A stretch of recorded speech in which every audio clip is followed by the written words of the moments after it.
మంచితనం కూడా కరువైపోతుంది, చెడుతనం ఎక్కువైపోయింది, చెడ్డవాళ్ళు ఎక్కువైపోయింది, మంచి వాళ్ళు అరుదుగా కనబడుతున్నారు. అవునా కదండి? మంచి వాళ్ళు మట్టిలో మాణిక్యాల్లాగా అక్కడక్కడ మినుకు అంటున్నారు. అవునా కదండి? అందుకే ఎవరైనా మంచి పని చేస్తే పేపర్కి ఎక్కేస్తున్నారు. ఎందుకంటే మంచి పనులు చేసేవాళ్ళు బాగా, అంతేనా? చెడు పనులు చేసేవారు ఎక్కడ పడితే అక్కడ గార్బేజ్ లాగా కనబడుతున్నారు, చెత్త చెదారంలాగా ఎక్కడ పడితే అక్కడే ఉన్నారు. మంచివారు అక్కడక్కడ మట్టిలో మాణిక్యాల్లా మెరుస్తున్నారు. కాబట్టి వాళ్ళకి గవర్నమెంట్ ఏం చేస్తూ ఉంటుంది? అవార్డులు ప్రకటిస్తూ ఉంటుంది, రివార్డులు ఇస్తూ ఉంటుంది.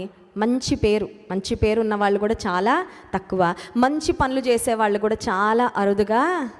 కానీ దేవుని బిడ్డలుగా మనం కొన్నిసార్లు కొంతమందిని వచ్చి వాళ్ళు చాలా మంచివారండి, మీకు ఆ పేరు ఉంటే దేవునికి స్తోత్రం, ఎందుకంటే మీరు వెలుగు ఫలం ఫలిస్తున్నారు కాబట్టి. హల్లెలూయా.